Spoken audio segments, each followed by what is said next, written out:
तो जैसा कि पिछले एपिसोड में हमने देखा था, जो कि नानो होता है वो क्योंगजाओ से बोलता है कि जैसा कि अब यहाँ पर सभी पावरफुल लोग मारे जा चुके हैं तो तुम अब आराम से यहाँ की एम्परर बन सकती हो। जिसके बाद अब हम देखते हैं कि जो क्योंगजाओ होती है वो किन्नान को लेकर अपने फादर और मदर की ग्रेव पर आई होती है और वो वहाँ पर बैठकर काफी ज्यादा रोते हुए बोलती है कि फादर और मदर, मैंने आपकी मौत का बदला ले लिया है, अब आप आराम से दूसरे दुनिया में जा सकते हो। और क्योंगजाओ को इस तरह से रोता हुआ देखकर जो कि नान होता है वो उसके कंधे पर हाथ रखते हुए उससे बोलता है कि क्योंगजाओ, मुझे माफ कर देना कि मैं तुम्हारे फादर और मदर को बचाने में तुम्हारा साथ नहीं दे पाया, लेकिन जो पास्ट में हो गया अब हम उसे नहीं बदल सकते। अब तुम्हें यहाँ का न्यू एम्परर बनना होगा ताकि तुम यहाँ के लोगों को एक अच्छी लाइफ दे सको। और अब किन्नान की इस बात को सुनकर जो क्योंगजाओ होती है वो किन्नान से बोलती है कि किन्नान, मैं जल्दी ही बीस्ट डोमेन को बिल्कुल स्टेबलाइज कर दूंगी और मैं तुमसे वादा करती हूँ कि जो बीस्ट डोमेन है वो ह्यूमन डोमेन के साथ में हमेशा फ्रेंडली रहेगा, बिल्कुल तुम्हारी और मेरी तरह। जिस तरह से हम दोनों दोस्त हैं उसी तरह से हमारे डोमेन भी एक दूसरे के साथ दोस्त ही रहेंगे। लेकिन एक चीज है जो कि मैं तुमसे शुरू से ही पूछना चाहती हूँ, तुमने अभी तक मुझे ये नहीं बताया कि तुम बीस्ट डोमेन के अंदर क्यों आए थे।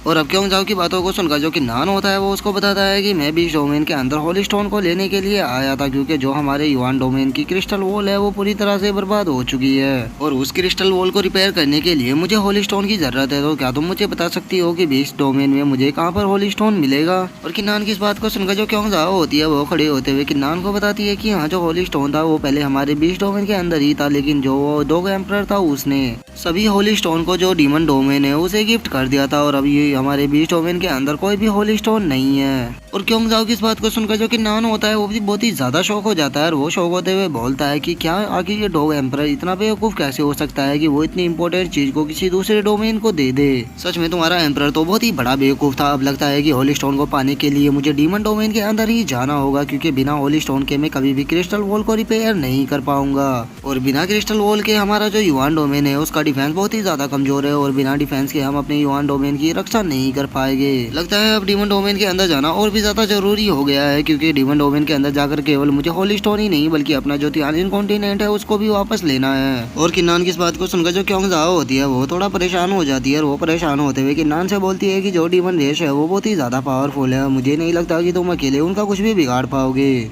क्योंकि जो डीमन डोमेन है वो अकेला ही 9 डोमेन के ऊपर रूल करता है। तो क्या तुम्हें लगता है कि तुम अकेले उनका सामना कर पाओगे। और क्योंगजाओ की इस बात को सुनकर जो कि नान होता है वो उसको बताता है कि मैंने डीमन डोमेन से निपटने के लिए ही पर्सनली अपने को युवान डोमेन के अंदर गॉड डिस्ट्रक्शन एक्ट को बनवाया है और अपने उस एक्ट के अंदर मैंने युवान डोमेन के अंदर जितने भी टैलेंटेड पर्सन थे उन सभी को इकट्ठा किया है ताकि मैं उनकी कल्टीवेशन को बढ़वा कर उन्हें और भी ज्यादा पावरफुल बना सकूं और उनकी पावर को बढ़ाने के बाद जो डीमन डोमेन है उसे खत्म कर सकूं। और वैसे भी तुम्हें नहीं भूलना चाहिए कि मेरी पावर अब पहले से और भी ज्यादा बढ़ चुकी है और अब मैं इतना पावरफुल तो बन ही चुका हूँ कि मैं अकेला जाकर वहाँ का जो एम्परर है उसे निपट सकूँ। तो इसीलिए तुम्हें मेरी चिंता करने की कोई भी ज़रूरत नहीं है। अब मेरा जो युवान डोमेन में जाने का टाइम है वो आ चुका है, तो इसीलिए मैं अब यहाँ से युवान डोमेन के अंदर जा रहा हूँ और अगर तुम्हें फ्यूचर में मेरी कोई भी ज़रूरत पड़े तो तुम मेरे पास आ सकती हो। और इतना बोलकर अब जो किन्नान होता है वो वहाँ से उड़कर निकल जाता है और किन्नान को वहाँ से जाता हुआ देखकर जो क्योंगजाओ होती है वो भी थोड़ा उदास हो जाती है और वो उदास होते हुए अपने मन में सोचती है कि किन्नान, मैं एक बार बीस्ट डोमेन को स्टेबलाइज कर दूँ उसके बाद मैं तुमसे मिलने के लिए ज़रूर आऊँगी।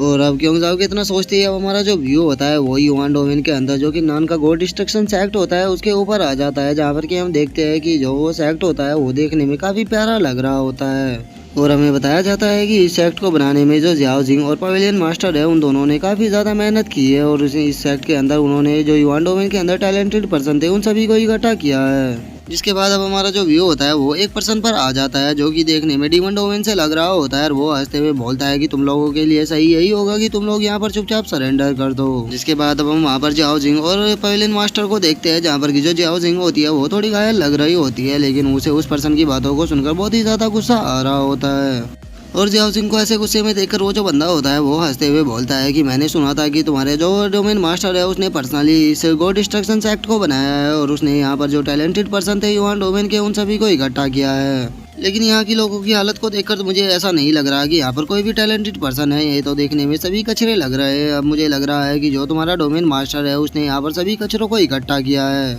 और उस बंदे की बातों को सुनकर जो जियाओ जिंग होती है वो चिल्लाते हुए उससे बोलती है कि तुम यहाँ पर हमारे डोमेन मास्टर की इस तरह से बेइज्जती नहीं कर सकते, चाहे हमें आज अपनी जान भी देनी पड़ जाए, लेकिन उसके बाद भी हम अपने युवान डोमेन को कुछ भी नहीं होने देंगे। और इतना बोलकर जो जियाओ जिंग होती है वो वहाँ पर खड़े हुए डिसाइपलों से बोलती है कि जल्दी से सैक्रिफाइस फॉर्मेशन को एक्टिवेट करो, क्योंकि हम इन लोगों को यहाँ से जिंदा जाने नहीं दे सकते। जो सुनकर वहाँ पर जो बंदे खड़े होते हैं वे भी ठीक है बोल देते हैं। जिसके बाद अब हम देखते हैं कि उन्होंने वहाँ पे सैक्रिफाइस फॉर्मेशन को बना दिया होता है, जो कि देखने में काफी पावरफुल लग रही होती है। लेकिन उस सैक्रिफाइस फॉर्मेशन को देखने के बाद भी वो जो बंदा होता है उसे कोई भी फर्क नहीं पड़ता और वो उनसे हंसते हुए बोलता है, अरे देखो तो जरा, यहाँ पे इन चींटियों ने मिलकर एक फॉर्मेशन को बनाया है, लेकिन तुम्हें क्या लग रहा है कि तुम्हारी ये मामूली सी फॉर्मेशन मुझे रोक सकती है? तुम्हारी इस फॉर्मेशन को खत्म करने के लिए मेरा एक ही अटैक काफी है, और अब तुम्हारी इस फॉर्मेशन को देखकर मैं सच में काफी ज्यादा बोर हो रहा हूँ, इसलिए अब तुम्हारे साथ खेलने का मेरा कोई भी मन नहीं है। इसीलिए मैं अब तुम लोगों को एक चांस देता हूँ। मैं तुम्हें 3 दिन का टाइम देता हूँ, और इस 3 दिन के अंदर तुम लोगों अगर सरेंडर कर देते हो तो मैं तुम लोगों को कुछ भी नहीं कहूँगा, लेकिन अगर तुम लोगों ने सरेंडर नहीं किया तो मैं पर्सनली यहाँ पर आकर तुम्हारा जो एक और डिस्ट्रक्शन सेक्ट है इसे तबाह कर दूंगा।